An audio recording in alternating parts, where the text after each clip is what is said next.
গরুর গল্প। Let's start my today's videos. একদা একটি ছেলে ছিল, তার একটি সুন্দর গরু ছিল। গরুটি অনেক বেশি মোটা ছিল এবং গরুটি সব সময় তাকে অনেক দুধ দিত। যেই দুধ বিক্রি করে তার সংসার চলত। সে গরুটিকে অনেক ভালোবাসতো। সে তার গরুটিকে নিজে মাঠে নিয়ে যেত এবং মাঠে নিয়ে গিয়ে তাকে নিজের হাতে ঘাস খাইয়ে দিত। সে গরুটিকে সবসময় চোখে চোখে রাখত, ঘাস খাইয়ে দিত আর অনেক আদর করত। কিন্তু সেই রাখালটি একদিন কি করলো? সেই রাখালটি একদিন আরেকটি ছোট্ট গরু কিনে নিয়ে আসলো। নিয়ে আসার পরে যেটা দেখে তার বড় গরুটি অনেক বেশি পরিমাণ রেগে গেল এবং তার অনেক হিংসা হয়।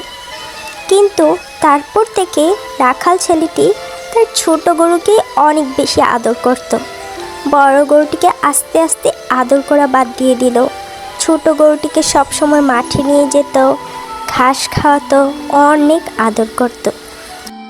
তারপর একদিন বড় গরুটি ছোট গরুটিকে বলল, জানিস আমার মালিক আমাকে অনেক ভালোবাসে। ছোট গরুটি বলল, না, আমাকে বেশি ভালোবাসে, তোকে নয়। এই কথাটির তর্ক নিয়ে দুজনের মধ্যে অনেক বেশি ঝগড়া হয় এবং এক পর্যায়ে বড় গরুটি ছোট গরুটির মাথা কেটে ফেলে। তা দেখে তো রাখাল বালক অনেক বেশি কষ্ট পায়, কিন্তু রাখাল বালক জানতো না কে তার গরুটিকে এত কঠিনভাবে মারল এবং সে অভিশাপ দিল যে আমার গরুটিকে মেরেছে তাকে যেন আল্লাহ মেরে নেয়। এটা শুনে তার বড় গরুটি অনেক বেশি রাগ করলো এবং এবার ভাবলো সে অন্য কিছু করার। সে এবার অনেক খারাপ একটা বুদ্ধি বের করে সে মনে মনে ভাবে যে আজকের রাতের মধ্যেই ছোট গরুটিকে তার সরিয়ে ফেলতে হবে।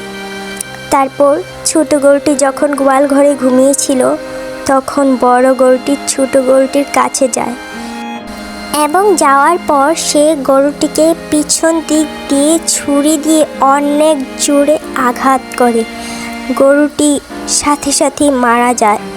ও পুরো রাক্ষসের মতো আঘাত করতে থাকে বেচারা ছোট গরুটিকে। গরুটির নিথর দেহ পড়ে থাকে গোয়াল ঘরে তার মৃতদেহ পড়ে থাকতে দেখে পরের দিন সকালে যখন রাখাল বালকটি দেখলো তার গরুটি মৃত, সে অনেক বেশি কান্না করতে থাকে। সে ভাবলো কে আমার এত বড় শত্রু যে আমার গরুটিকে মেরে ফেললো। বেচারা রাখাল বালক বুঝতেও পারল না কে মেরেছে। তারপর সে তার গরুটিকে একটি ঘরের পিছনে কবর দিয়ে দেয় এবং সে গরুটির জন্য খুবই কষ্ট পায়, কারণ এই ছোট গরুটি তার খুব পছন্দের ছিল। সে সব সময় তার গরুর কথা ভাবতে থাকে এবং সে ভাবে যে আমি আমার বড় গরুটিকে আর হারাতে চাইনি, এখন থেকে আমি ওর আরও বেশি যত্ন রাখব। এই কথা বলে সে নিজেকে সান্ত্বনা দেয়। কি আর করার, যে গেছে সে তো আর ফিরে আসবে না। কিন্তু গরুটির খুনিকে যে আর খুঁজে পাওয়া গেল না, সে জানতেও পারল না কে মেরেছে। তারপর তো বড় গরুটি বিশাল খুশি। সে শুধু হাসছে আর ভাবছে যে এবার আমার মালিক আমাকে ছাড়া আর কেউকেই আদর করতে পারবে না। এই ভেবে সে অনেক নাচানাচি করা শুরু করে।